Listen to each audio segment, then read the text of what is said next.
पर ही दो दंड मेखला सब चीज।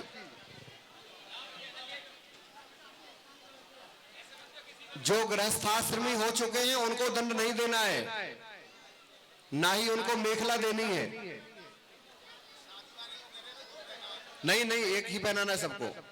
समावर्तन होगा तब दूसरा जरूर दिया जाएगा आज ही।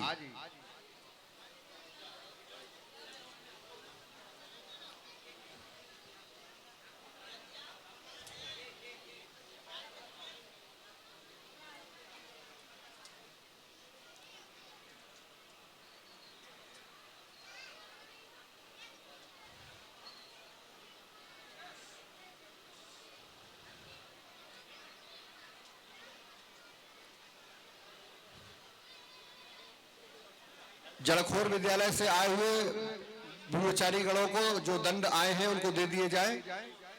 दंड लेकर अपने अपने स्थान पर बैठ जाएं।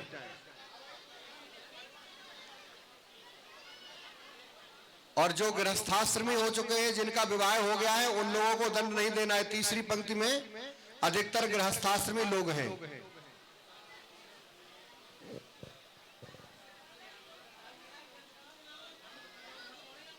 ब्रह्मचारी सभी बैठ जाए अपने अपने स्थान पर, कोई खड़े ना रहें।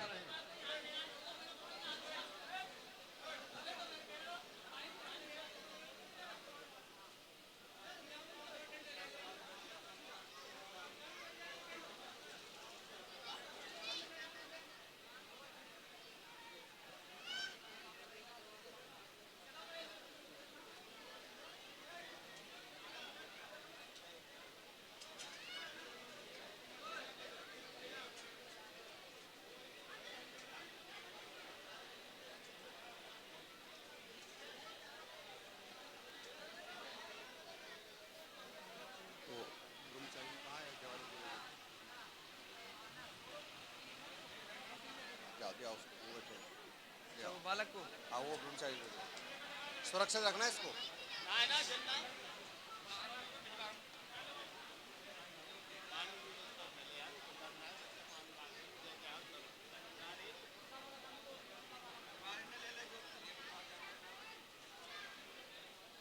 सभी को मेखला प्राप्त हो गई है। यदि किसी को ना मिली हो ब्रह्मचारी को मेखला, तो हाथ उठा करके अवगत कराए। किसी ब्रह्मचारी को मेखला ना मिल पाई हो तो हाथ उठा करके अवगत कराए, उसके पास मेखला भिजवाई जाएगी।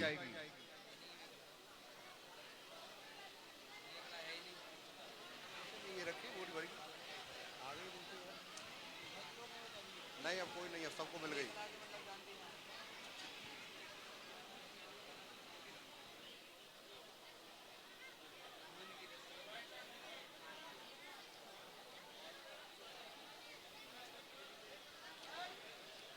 सभी ब्रह्मचारियों को एक एक यज्ञोपवीत पहना दिया गया।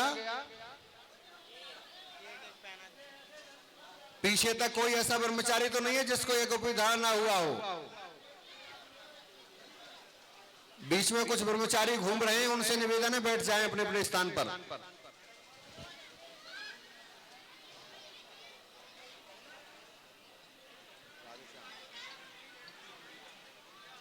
अच्छा, किससे बात हुई? अच्छा अच्छा, तो उधर ही आ रहे थे, नहीं इधर आ रहे हैं? अच्छा अच्छा, ठीक।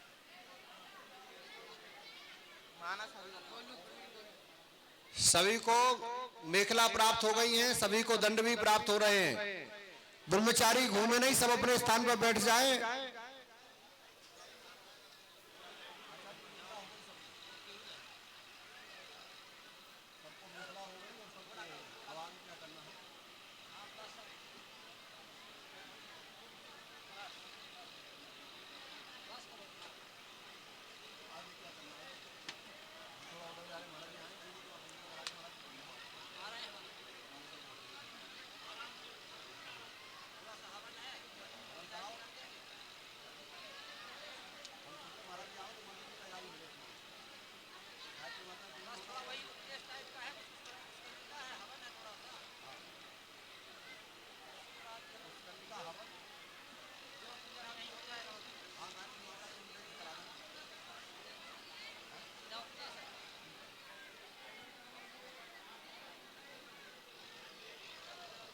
अयोध्या वाले ब्रह्मचारी जी कुशकर्णिका का कार्य संपादित कर रहे हैं, करिए।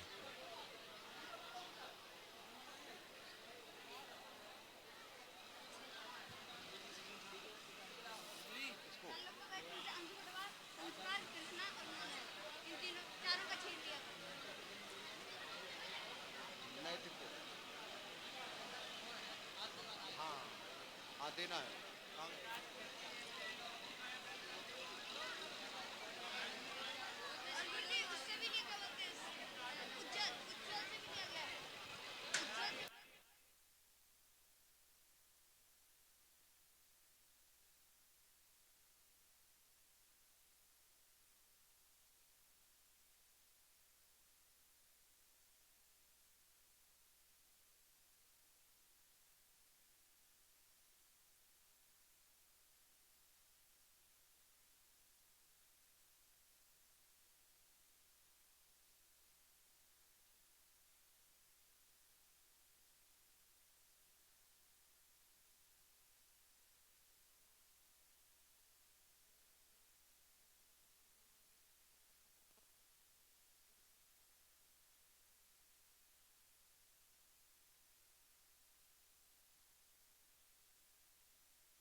सभी ब्रह्मचारी अपने अपने पास कंडों के छोटे छोटे 13 टुकड़े बना करके गिन के रख लें। बहुत पूर्व में बोल दिया गया था, जो आपके पास कंडे रखे हैं उसमें से छोटे छोटे से इतने इतने छोटे 13 टुकड़े अपने पास में गिन करके रख लें। 3 बार हवन होगा, एक बार 5, 2 बार 5 टुकड़ों से होगा, एक बार 3 संध्या के निमित्त 3 कंडों से होगा। गणना करके अपने अपने गिनती करके सभी लोग 13 कंडों के टुकड़े रख लें। सभी ब्रह्मचारी सभी ब्रह्मचारी 13 टुकड़े अपने पास रखें और जितने हमारे व्यवस्थापक ब्राह्मण देवता हैं वो जाकर के देखें। हमारे जितने व्यवस्थापक ब्राह्मण देवता हैं वे इधर उधर ध्यान न लगाकर सब जगह देखें ब्रह्मचारियों के पास 13 टुकड़े रखे हैं कि नहीं। जहां नहीं हो वहां व्यवस्था कराएं। छोटे छोटे 13 कंडे के टुकड़े सबके पास हैं या नहीं। जहां ना हो वहां व्यवस्था कराने का प्रयास करें।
करा दो।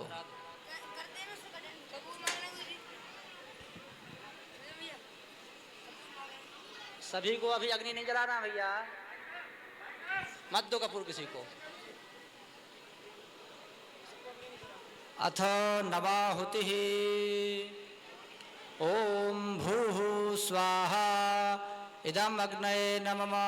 ओम भुवः स्वाहा इदं वायवे नमः। ओम स्वः स्वाहा इदं सूर्याय नमः।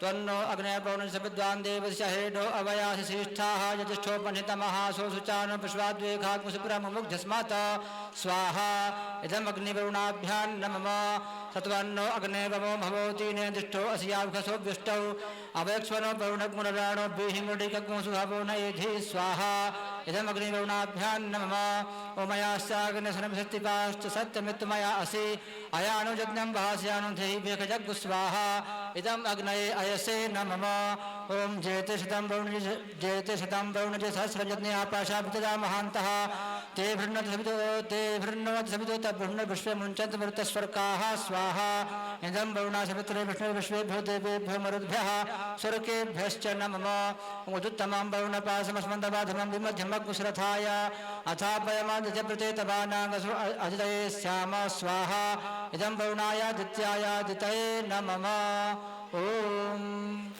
स्वाहा इदं नमः सृष्टिकृताहुतिः ओम अग्नये सृष्टिकृते स्वाहा इदम् अग्नये सृष्टिकृते नमः संसर्वप्रासनाम्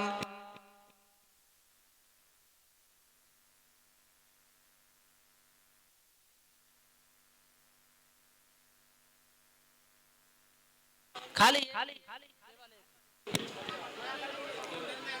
संसर्वप्रासनं मार्जनं सुमित्रियान् आपौखदयः सन्तु ओम दुर्मदया तस्मै सन्तु जोस्मान् द्वेष्टिजं च भयं दुःखमः पवित्र प्रतिपत्तिः पूर्णपात्रदानम् और सब अपने आगे अग्नि प्रज्वलित मत करो भैया, जब आचार्य जी आज्ञा करेंगे जब होगी, केवल यहाँ आहुति चल रही है। आप अपनी अग्नि को अभी शांत रखें भैया, बोल दिया जाएगा। ओम अद्य उपनयनांग होम कर्मणि कृतागतावेक्ष रूप ब्रह्म कर्म प्रतिष्ठार्थम इदं पूर्णपात्रं सदक्षिणाकं प्रजापति दैवतं यथा नाम गोत्राय ब्राह्मणाय भवते संप्रददे। ओम स्वस्ति प्रणीता विमोकः मार्जनाम् ओम आपशिवाः शिवतमाः शान्ताः शान्ततमास्ते कृण्वन्तु भेखजाम्।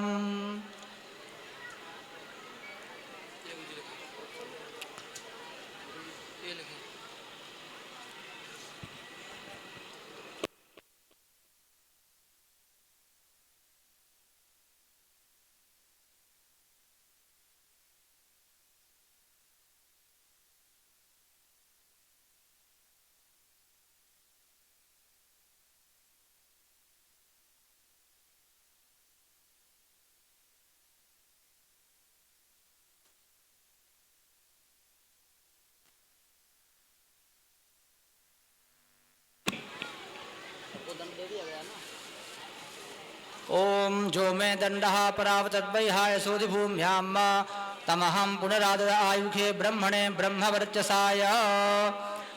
सभी बटुक ब्रह्मचारियों के पास में दंड दिया हुआ है, जो पलाश का दंड है उसको बाएं हाथ से ऊपर उठाएं, ऊपर की ओर।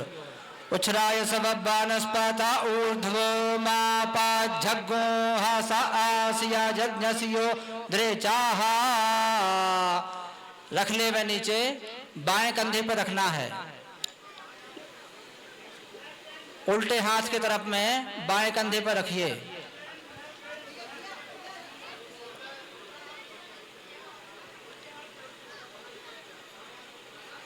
सबके सामने जल का पात्र है, दाहिने हाथ में जल ले लेवे, दाहिने हाथ में जल ले लीजिए।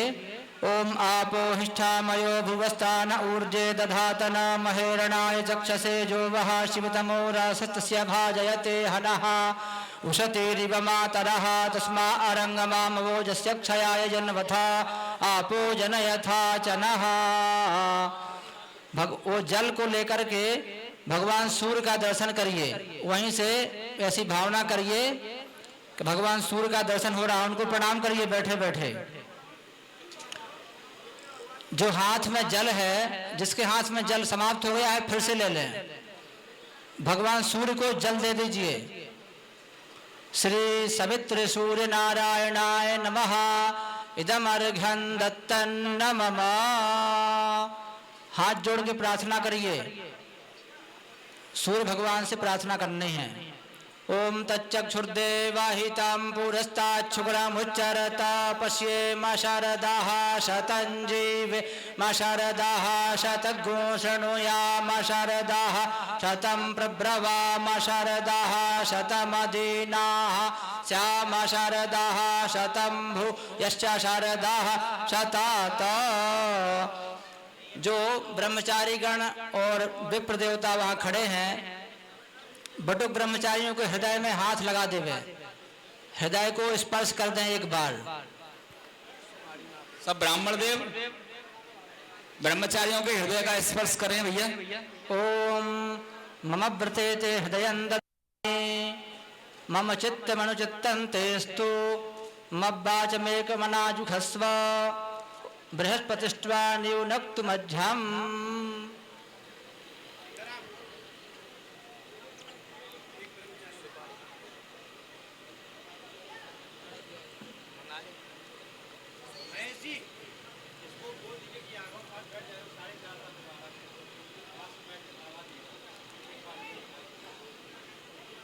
आप हैं ना, आप तो हैं ना।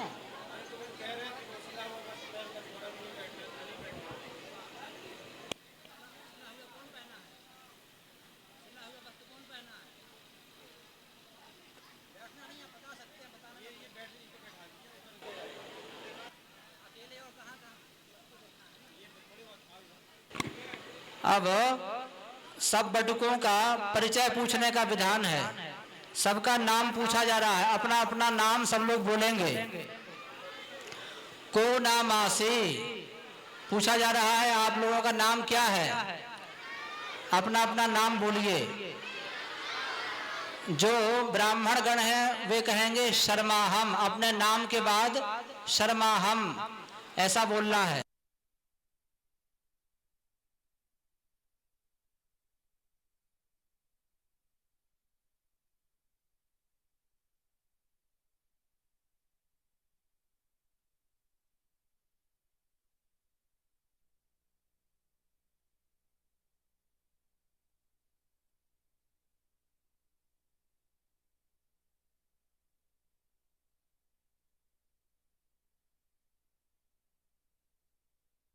किसके ब्रह्मचारी हो? आप लोग कहेंगे भवतः, माने आपके ब्रह्मचारी हैं। यहाँ जितने विद्वान ब्राह्मण गण हैं, आचार्य गण हैं, उन सबके आप लोग ब्रह्मचारी हैं। ओम इंद्रस्य ब्रह्मचार्यसि अग्निराचार्यस्तवाहम आचार्यः। अब हाथ जोड़ करके सभी दिशाओं में प्रणाम करना है। पूरा आदि दिशाओं में हाथ जोड़ के प्रणाम करना है। सभी दिक्पालों को हाथ जोड़ ले रहे। ओम प्रजापते त्वा प्रददामि इति प्राच्याम, ओम देवाय त्वा सवित्रे प्रददामि इति दक्षिणस्याम, दक्षिण में प्रणाम करें। ओम अदिभ्यस्त्व खलेभ्यः परिददामि इति प्रतीच्याम, पश्चिम में प्रणाम करें। ओम द्यावापृथिवीभ्यां त्वा परिददामि इति उदीच्याम, उत्तर दिशा की ओर प्रणाम करें। ओम देवेभ्यस्त्वा देवेभ्यः परिददामि इत्यधः, धरती माता को प्रणाम करें। ओम सर्वेभ्यस्त्वा भूतेभ्यः परिददामि इत्यूर्ध्वम्, ऊपर की ओर आकाश में प्रणाम करें। अग्नि भगवान को प्रणाम करें।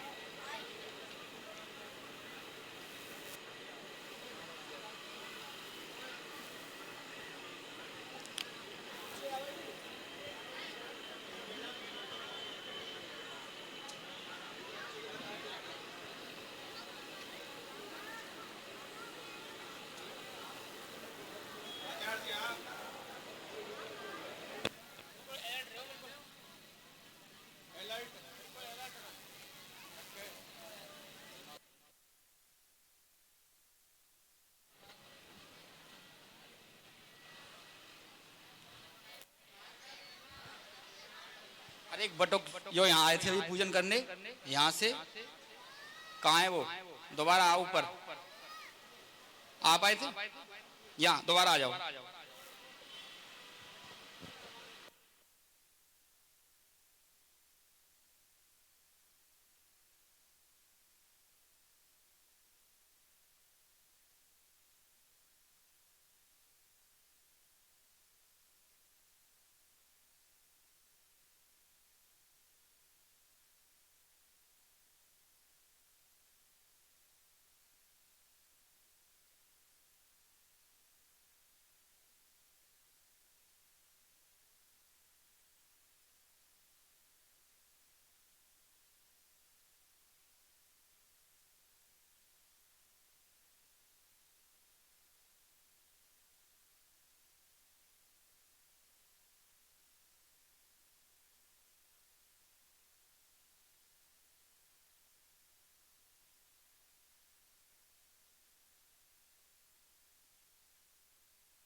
सभी श्रद्धालुओं से प्रार्थना है महाराज जी को मार्ग दे दें, आने दें, दूर से ही हाथ जोड़कर प्रणाम करें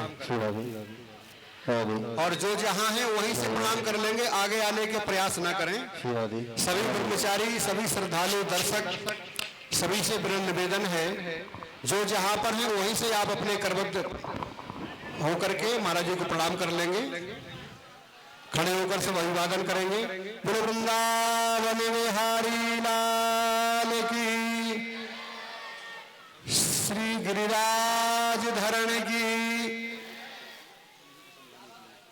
जगत जननी यज्ञेश्वरी पूज्या गौ माता की, परम श्रद्धेय प्रातःस्मरण पूज्य श्री पंडित जी महाराज की, परम श्रद्धेय प्रातःस्मरण सद्गुरुदेव श्री भक्तमाली जी महाराज की, परम गोब्रज निष्ठ भक्त श्री बाबा ठाकुर दासी महाराज की, श्रीमद जगद्गुरु द्वाराचार्य मनुष्य जी महाराज की, सब संतन की, सब हरिभक्तन की, समस्त ब्रजवासीन की, श्री रास बिहारी भगवान की, श्री सूर्य श्याम गोधान की जय जय श्री राधे। सभी अपने अपने स्थान पर विराजमान हो जाएं। सभी ब्रह्मचारी, सभी श्रद्धालु अपने अपने निश्चित स्थान पर बैठें।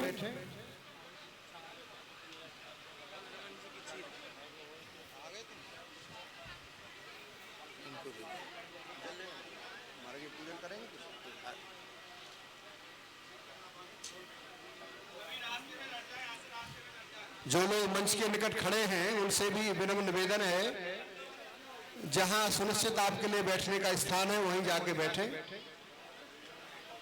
रास्ते को अवरुद्ध ना करें। जो लोग भी मंच के बहुत निकट खड़े हैं उनसे विनम्र निवेदन है, वे सभी लोग उनका जो स्थान बैठने का निश्चित है वहां बैठे। ब्रह्मचारियों के बीच में अन्य लोग ना भ्रमण करें, उनकी मर्यादा का पालन होने दें। ब्रह्मचारियों के बीच में माताएं, बहनें, हमारे भाई बंधु कुछ भ्रमण कर रहे हैं, कृपया वे अपने निश्चित स्थान पर बैठ जाएं। महाराज जी वृंदावन से 12 घाट होते हुए सीधे चले आ रहे हैं, बहुत सीमित हैं, इसलिए आप लोगों से विनम्र निवेदन है, आप लोग बैठकर महाराज जी के वचनामृत का लाभ लें। उसके बाद महाराज जी दीक्षा प्रदान करेंगे सभी ब्रह्मचारियों को। आप लोग भी समय से प्रतीक्षारत थे। प्रतीक्षा के पल पे हुए पूज्य महाराज जी का मंगलमय दर्शन हम आप सब लोग प्राप्त कर रहे हैं। अब सब लोग नियत स्थान पर बैठ जाएं, खड़े ना रहें तो बहुत अच्छा रहेगा, अच्छा भी लगेगा। महाराज जी के वचनामृत का लाभ हम सब लोग प्राप्त करें। महाराज जी दंडोत प्रणाम, दंडोत दंडोत। जय श्री राधे। अच्छा अच्छा।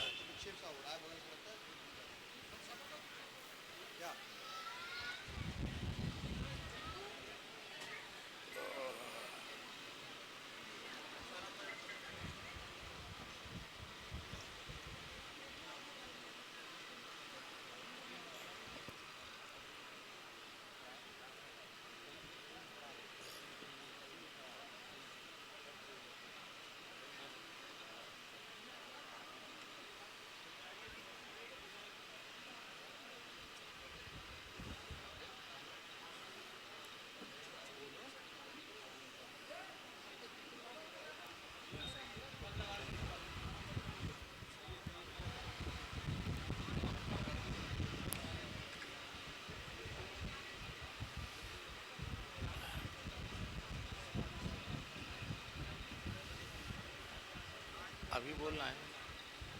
अभी बोलने पर आप अंदर चले जाइए। हाँ हाँ हाँ, ठीक ठीक।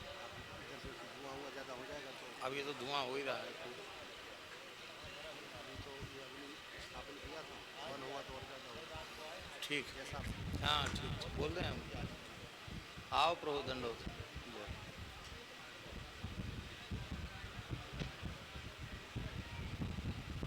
जय।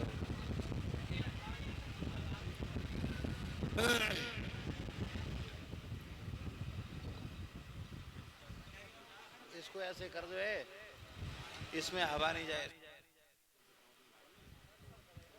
हाँ बस ठीक। जय हो जय हो।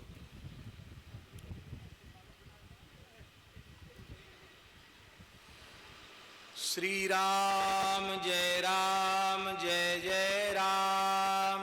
श्री राम जय राम जय जय राम। श्री राम जय राम जय जय राम। श्री राम जय राम जय जय राम। श्री राम जय राम जय जय राम। श्री राम जय राम जय जय राम। श्री राम जय राम जय जय राम। श्री राम जय राम जय जय राम। श्री राम जय राम जय जय राम। श्री राम जय राम जय जय राम। श्री राम जय राम जय जय राम। श्री राम जय राम जय जय राम। श्री वृंदावन बिहारी लाल की जय। श्री नित्य साकेत बिहारिणी बिहारी जी महाराज की जय। श्री यमुना महारानी की जय। श्री गिरिराज महाराज की जय। श्री चंद्र सरोवर की जय। श्री सूरश्याम गोधाम की जय। श्री जड़खोर गोधाम की जय। श्री पथमेड़ा गोधाम की जय। श्री 84 कोस ब्रजमंडल धाम की जय। श्रीमद वल्लभाचार्य महाप्रभु की जय। गुसाई श्री विठलनाथ जी महाराज की जय। गुसाई श्री गोकुलनाथ जी महाराज की जय। श्री दाऊ जी महाराज की जय। श्री सूरदासी महाराज की जय। श्री अष्ट सखान की जय। परम पूज्य श्री पंडित जी महाराज की जय। परम पूज्य श्री बाबा महाराज की जय। परम पूज्य श्री सद्गुरुदेव भगवान की जय। श्री ब्रह्म गायत्री माता की जय। श्री द्विजाति संस्कार महामहोत्सव की जय, सब संतन की जय, सब विप्रन की जय, समस्त ब्रजवासीन की जय, परासौली ग्राम की जय। जय जय श्री सीताराम, जय जय श्री राधे श्याम, हर हर महादेव हर। हरिशरणम। आज इतने द्विजाति संस्कार जिनका हो रहा है, उपनयन संस्कार जिनका हो रहा है, यज्ञोपवीत संस्कार जिनका हो रहा है, ऐसे आप सबका मंगलमय दर्शन करके हमारे मन में बहुत प्रसन्नता है। और निश्चित ही आज यह दिव्य दृश्य परम पूज्य बाबा श्री ठाकुरदास जी महाराज के सत्संकल्प से ही फलीभूत होता हुआ दिखाई दे रहा है। पूज्य सद्गुरुदेव श्री भक्तमाली जी महाराज के सत्संकल्प से, आशीर्वाद से ही आज यह मंगलमय दृश्य हम सबके नेत्रों के समक्ष प्रस्तुत हो रहा है। कुछ तो इनमें यज्ञोपवीत संस्कार के बाद समावर्तन पूर्वक अपने घर चले जाएंगे, और कुछ इनमें से ऐसे भाग्यशाली भी हैं जो समावर्तन नहीं कराएंगे। इसी ब्रह्मचारी के वेश में 6 वर्ष कम से कम वे बृहद व्रत ब्रह्मचर्य व्रत का पालन करते हुए, त्रिकाल संध्योपासन करते हुए, दोनों समय समिधाधान करते हुए, गायत्री की उपासना करते हुए, गुरुजनों की सेवा करते हुए वेद वेदांग का स्वाध्याय करेंगे। कोई भी शुभ कर्म गोष्ठ में बैठकर जब किया जाता है तो उसकी महिमा 100 गुनी अधिक बढ़ जाती है। गोष्ठे शतगुणम प्रोक्तम, गोष्ठ में कोई भी शुभ कर्म किया जाए वो 100 गुना हो जाता है। तो यह जो परम पवित्र पुण्यमय कार्य हो रहा है, इसकी महिमा भी 100 गुनी ज़्यादा बढ़ गई, क्योंकि गोष्ठ में, और जहाँ आप बैठे हैं ये सत्संग मंडप तो पीछे है, लीला मंडप पीछे है, गोष्ठ पहले है? अभी भी गाय यहाँ खड़ी होती हैं, और ये गोष्ठ ही है जिस गोष्ठ में आपका जल और दे देना, प्यास लगेगी, पवित्र संस्कार हो रहा है। गर्मी खूब तेज है, धुआं भी हो रहा है, और अभी आप लोगों को अग्निस्थापन तो हो चुका है, आप लोगों को आहुति भी देनी है, होम भी होगा, तो और अधिक धुआं बढ़ जाएगा। यज्ञ के धूम से ब्राह्मण के देह की शुद्धि होती है, तो यह आपका तप माना जाएगा। आपकी देह शुद्धि इससे हो रही है। और थोड़ी देर हम कुछ चर्चा कर लेते हैं, और इसके बाद जब आचार्य जी का निर्देश होगा तब फिर आप लोगों को गायत्री का उपदेश किया जाएगा।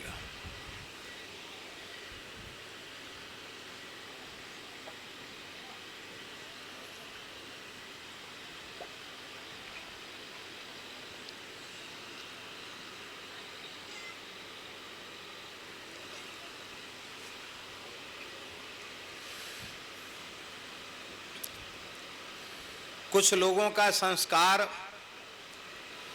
समय से हो रहा है। जो संस्कार की आयु कही गई है उस आयु में बहुत से बालकों का यज्ञोपवीत संस्कार हो रहा है। और कुछ एक लोगों का संस्कार जो हो रहा है वो यज्ञोपवीत धारण करने की जो अंतिम आयु है वो पूरी होने के बाद हो रहा है। ब्राह्मण के लिए लिखा है कि 16 वर्ष की आयु होने के पहले पहले तक गायत्री प्रतीक्षा करती हैं कि यह ब्राह्मण उपनयन संस्कार पूर्वक हमारी शरण में आएगा, वेदों का स्वाध्याय करेगा। और ब्राह्मण के 16 वर्ष बीत गए और उसके बाद जनेऊ हुआ तो शास्त्रों में लिखा है सावित्री ब्राह्मणम नाति वर्तते, गायत्री ब्राह्मण को क्षमा नहीं करती है, शाप दे देती है। अब बहुत से लोग ऐसे हैं जिनका 16 साल में या 16 साल से अधिक आयु में हो रहा है। अब वे अपने मन में ग्लानि कर रहे होंगे कि हमें होश आया तो इतने समय बाद क्यों आया।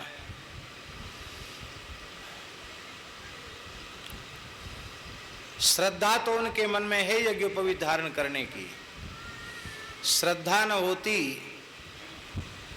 तो इस गर्मी में वो आते क्यों। मुंडन भी कराया। आजकल लोगों को अपने केशों से बड़ा मोह रहता है, यद्यपि ये मोह करने वाली चीज नहीं है लेकिन फिर भी बड़ा मोह रहता है। तो भद्र भी हुए हैं, बपन भी कराया है और यहाँ बैठे हैं तो निश्चित उनकी श्रद्धा तो कम नहीं है।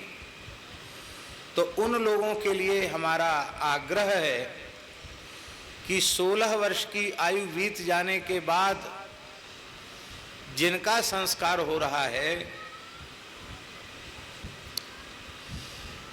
वे अपनी आयु के प्रमाण से उतने लाख गायत्री का जप करें। जैसे 15 वर्ष की आयु तक हो जाना चाहिए जनेऊ, 15 तक नहीं हुआ 16वीं में आ गए तो 16वीं वर्ष से फिर 1-1 लाख 1 वर्ष का गिनती होगा। 20 वर्ष के हो गए तो कितना जपना होगा हैं? 4 लाख। हाँ 4 लाख जपना पड़ेगा। और 25 वर्ष के हो गए तो कितना जपना पड़ेगा हैं? 9 लाख। भैया सबसे भारी उम्र वाला कौन है इनमें? 25 से भी ऊपर है तो 16 साल से गिनती कर लेना। 16 साल से जितना ज्यादा हो गया है हर वर्ष के हिसाब से उतने लाख गायत्री का जप आपको करना पड़ेगा। ऐसा हमने पूज्य धर्म संघ वाले गुरुजी से सुना है। तो उतना जप कर लेने से उसका प्रायश्चित हो जाता है। जो वैसे तो स्वयं ही जप करना चाहिए लेकिन किन्हीं को त्वरा हो और सामर्थ्यवान हैं तो पवित्र संध्योपासन संपन्न ब्राह्मणों के द्वारा भी वह जप कराया जा सकता है।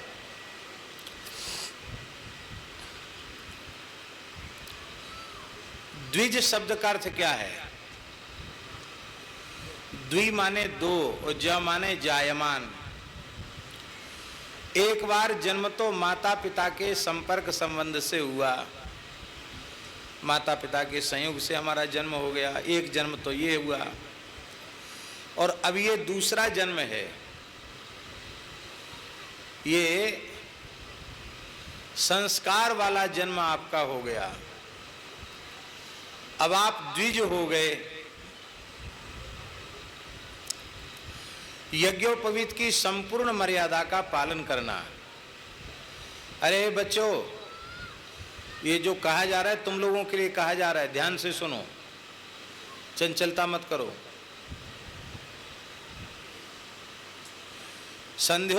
यज्ञोपवीत संस्कार के बाद कम से कम दोनों समय की संध्या प्रतिदिन की जानी चाहिए, प्रातः संध्या और सायंकालीन संध्या।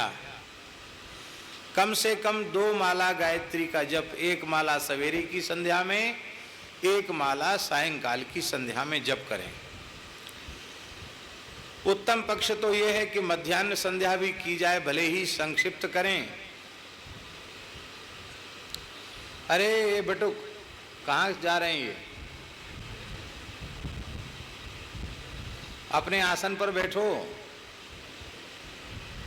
हाँ,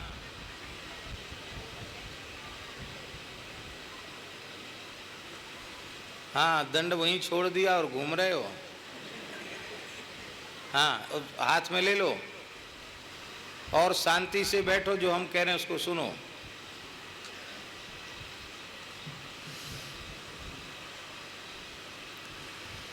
तो मध्याह्न संध्या इसलिए आवश्यक है कि अन्न का प्रभाव हमारे चित्त पर सबसे अधिक होता है और कई बार दूषित अन्न भी भीतर अनजाने में चला जाता है। अशुद्ध व्यक्ति की दृष्टि पड़ने से भी अन्न दूषित हो जाता है। तो उस अन्न जल के दोष से हमारा चित्त प्रभावित न हो, इसके लिए मध्याह्न संध्या भी आवश्यक है। उस संध्या के मंत्र का भाव यही है, यदुच्छिष्टम अवोज्यम्बा यद्वा दुश्चरितम मम।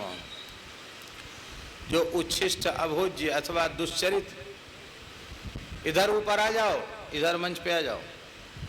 यद्वा दुश्चरितम मम सर्वम पुनंतु, वो सब जो है पवित्र हो जाए, सब दोष से हम निवृत्त हो जाएं।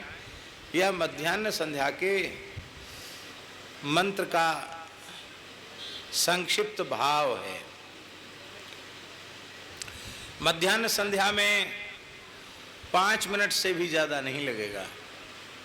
संध्या के मंत्र बोल करके 1 सूर्यार्घ देना है, सूर्योपस्थान करना है और सूर्योपस्थान के बाद 10 गायत्री जप कर लो, 10 बार। इतने से ही मध्याह्न संध्या हो जाएगी। तो उत्तम पक्ष तो यह है कि त्रिकाल संध्या करनी चाहिए, 2 समय की अत्यंत आवश्यक रूप से करनी चाहिए। कोई विशेष संकट परिस्थिति हो जाए तो 1 काल की संध्या तो अत्यंत अत्यंत अनिवार्य है, प्रातः काल की संध्या है। 1 काल की मतलब ये नहीं कि सवेरे नहीं हुई तो दोपहर की कर लेंगे, दोपहर की नहीं हुई तो शाम को कर लेंगे, वो नहीं। प्रातः संध्या अत्यंत अनिवार्य है, क्योंकि अजपि पूय शोणितम शास्त्रों में लिखा है, प्रातः संध्या नहीं किया, जप नहीं किया और कुछ खा पी लिया तो पूय शोणितम, पूय माने मवाद, पीव और रक्त पान करने का दोष उसको लगता है। बिना प्रातः काल के नित्य नियम के कुछ खा लिया पी लिया गया तो मानो उसने पीव, रक्त, मांस इसी को खा पी लिया है।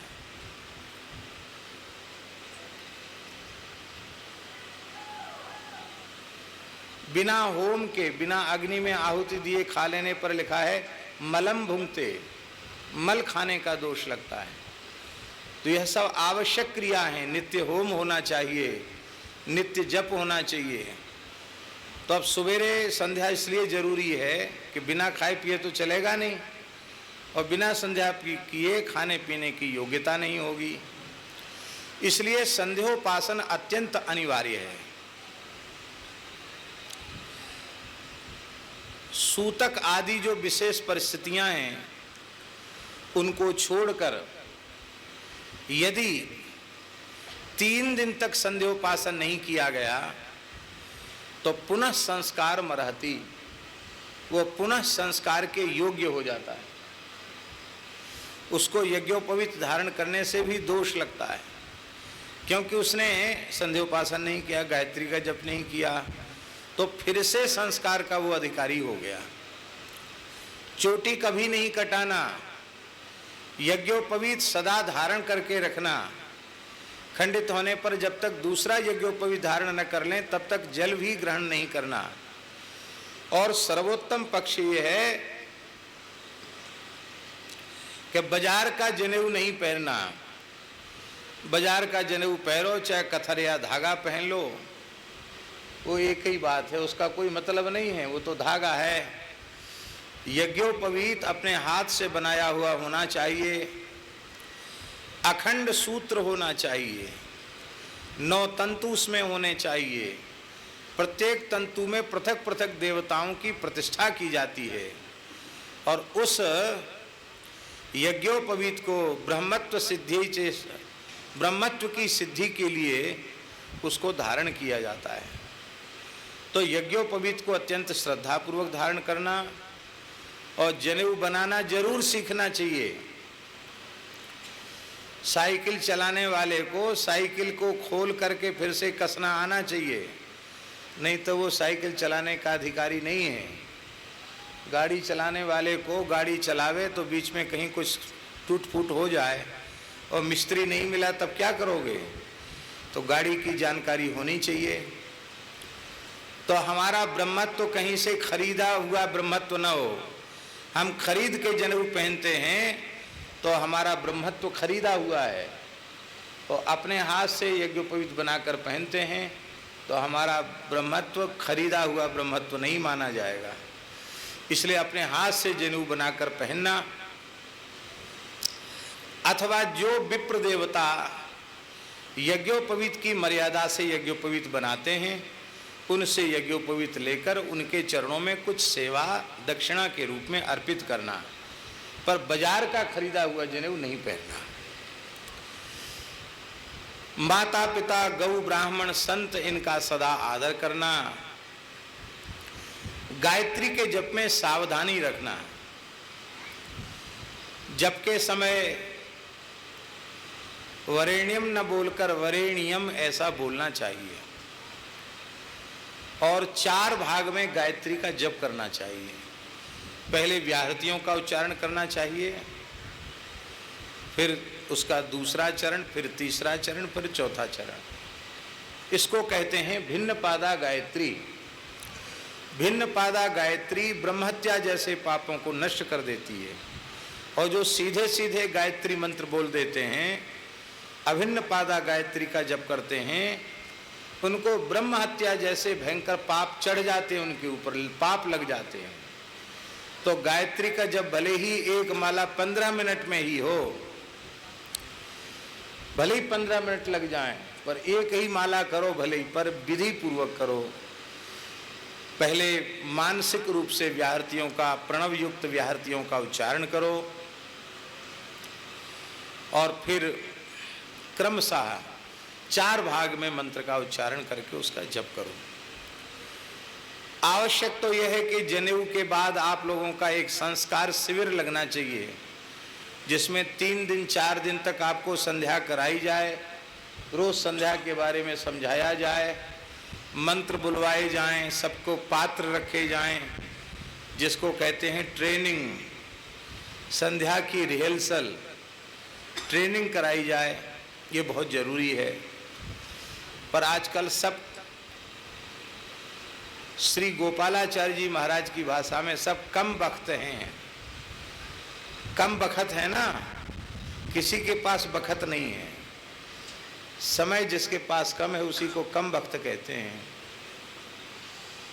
तो कम वक्त होना ठीक नहीं है। और प्रपंच में तो समय है, पर इस काम के लिए समय नहीं है, ये ठीक नहीं है। जो छोटे बच्चे जनेऊ के बाद अपने घर चले जाएंगे, उनके माता पिता के ऊपर अब ये भार है कि यज्ञोपवीत की मर्यादा का भी उनसे पालन करावें, नित्य सूर्यार्घ दिलवावें, नित्य उनसे जप करावें, उनको प्रेम से, मारपीट के नहीं, डांट डपट के नहीं, प्रेम से स्नेह पूर्वक उनसे करावें, स्वयं करें और उनको साथ में बिठावें। ये उनके ऊपर भार है।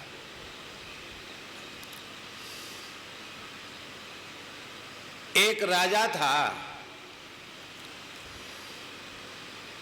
उस राजा के ऊपर कोई अरिष्ट आया तो उसने अपने अरिष्ट निरसन के लिए ब्राह्मणों के निर्देश से अपने शरीर के वजन के बराबर एक सोने का पुतला बनवाया, अपनी मूर्ति बनवाई और अपने अरिष्ट की उसमें प्रतिष्ठा की। ध्यान से सुनो भाई, अपने पापों की, अपने अरिष्टों की उसमें प्रतिष्ठा की। और काशी में उसने कहा कि कोई ब्राह्मण ये हमारे प्रायश्चित रूप इस स्वर्ण पुरुष के दान को ग्रहण करे। कम से कम 1 क्विंटल से ऊपर सोना होगा। इतने सोने को देख के लालच अनेकों के मन में आया। दान के लिए कोई ब्राह्मण स्वर्ण पुरुष के सामने उपस्थित होता तो वह स्वर्ण पुरुष 1 उंगली उठा देता, तो ब्राह्मण डर जाता कि अभी तो भैया ये पुतला है, अंगुरी उठा रहा है, और घर में ले जाएंगे तो पता नहीं का हमारो का होएगा। परेशान हो जाते, दुखी हो जाते।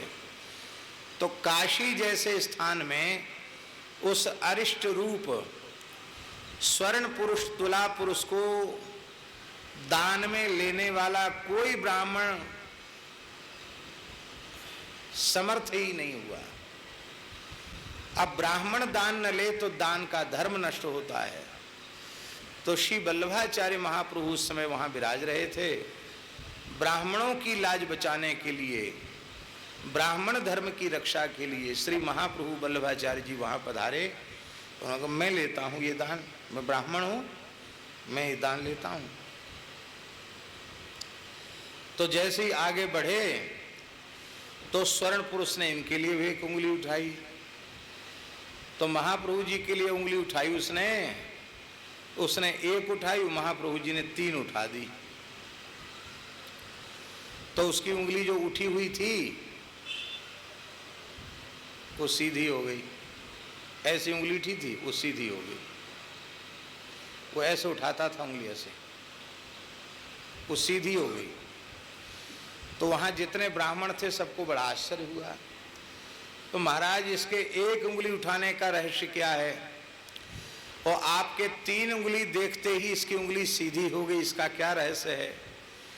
तो श्री वल्लभाचार्य महाप्रभु जी ने कहा कि यह स्वर्ण पुरुष कह रहा था कि यदि एक समय की संध्या भी श्रद्धा पूर्वक विधि पूर्वक करते हो तो तुम मेरे दान को पचाने में समर्थ हो। तुम लोग इसकी भाषा समझ ही नहीं पाए। हमने इसको कहा कि तू तो एक समय की संध्या की बात कर रहा है, हम तो निष्ठा पूर्वक त्रिकाल संध्या करते हैं। तो इसकी उंगली सीधी हो गई। जो ब्राह्मण संध्या नहीं करता वो भले ही वेदादि शास्त्रों का विद्वान ही क्यों न हो, वह किसी भी ब्राह्मण कृत्य में दीक्षित होने का अधिकारी नहीं है। तो आप लोग श्रद्धा पूर्वक संध्या जरूर करना, चोटी जीवन पर्यंत धारण करना, यज्ञोपवीत जीवन पर्यंत धारण करना, और गायत्री का जप जीवन पर्यंत करना। गायत्री का स्पष्ट उच्चारण निषिद्ध है। वैदिक लोग भी जब पाठ पारायण में गायत्री मंत्र आता है तो व्याहृतियों का उच्चारण करने के बाद मौन होकर केवल स्वर लगा करके और मानसिक गायत्री का पाठ करते हैं, उच्चारण नहीं करते हैं। तो आप लोग भी गायत्री मंत्र के बाद इसका उच्चारण सबके सामने नहीं करना। आजकल तो लोग ढोल मजीरा बजा करके कैसेटों में इसको बजाते हैं, वो ठीक नहीं है। तो उन दूसरे लोगों का अनुकरण नहीं करना, उनके बहकावे में नहीं आना। आप सबका मंगल कल्याण हो। आप सब आज पवित्र ब्राह्मण हो गए। और एक बात कहकर हम विराम लेते हैं। वो बात ये है, गर्ग संहिता में लिखा है कि मोक्ष प्रदायिनी काशी से ब्रजभूमि श्रेष्ठ है, क्योंकि काशी में मरने से मोक्ष होता है। और यहाँ ये ब्रह्म विवर्त में भी लिखा है और गर्ग संहिता में भी लिखा है। यहाँ किसी का जन्म हो जाए तो मोक्ष मिल जाएगा। केवल जन्म हो गया, मरा कहीं जाके, पैदा यहाँ हो गया, तो इस ब्रजभूमि के संबंध से उसका मोक्ष हो जाएगा। कहीं मर गया हो, यहाँ उसके शरीर का संस्कार हो जाए तो मोक्ष हो जाएगा। दूसरा प्रकार है। तीसरा प्रकार है, पैदा कहीं हुआ हो, यहाँ मृत्यु हो जाए तो मोक्ष हो जाएगा। चौथा प्रकार है कि यहाँ विवाह संस्कार हो जाए, यहाँ भांवर पड़ जाए तो भी मोक्ष हो जाएगा। ब्रज से संबंध जुड़ गया ना। और एक प्रकार है, एक विशेष बात है कि यहाँ दीक्षा संस्कार हो जाए तो भी उसका मोक्ष हो जाता है, क्योंकि दीक्षा संस्कार से भी दूसरा जन्म होता है। तो यह गायत्री दीक्षा आपकी हो रही, द्विजाति दीक्षा, आप द्विज हो गए हो, तो एक जीवन का सबसे महत्वपूर्ण संस्कार आपका सूर्यश्याम गौशाला में हो गया। तो आपकी यह संस्कार की जन्मभूमि है।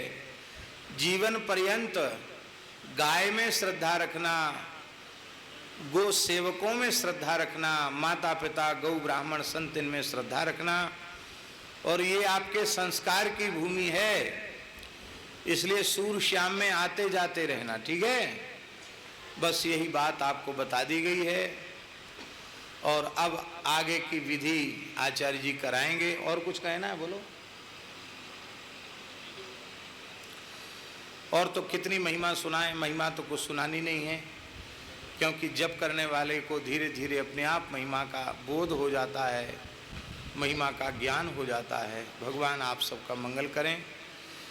गोविंद जय जय गोपाल जय जय, गोविंद जय जय गोपाल जय जय, राधा रमण हरि गोविंद जय जय, श्री राधा रमण हरि गोविंद जय जय, गोविंद जय जय गोपाल जय जय, गोविंद जय जय गोपाल जय जय, राधा रमण हरि गोविंद जय जय, श्री राधा रमण हरि गोविंद जय जय, श्री वृंदावन बिहारी लाल की जय, सद्गुरुदेव भगवान की जय, गौ माता की की जय, जय जय श्री राम निताई गौर हरि बोल।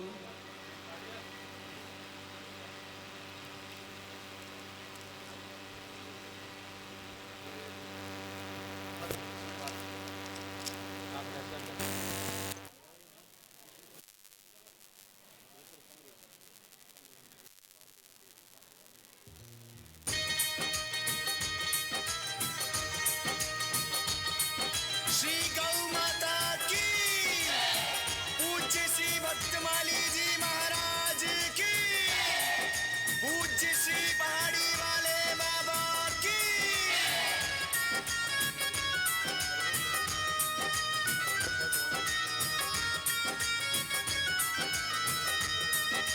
जय जय राम, जय श्री राम, जय जय राम, राम मेरे राम, श्याम मेरे श्याम, गोकुल नंदन श्यामा श्याम राधे श्याम। यहाँ आज भी कायम है मर्यादा रघुकुल रीत की, अवधपुरी की झलक ललक वृंदावन प्रीत की, महिमा निराली है मलूक पीठ की, महिमा निराली है मलूक पीठ की।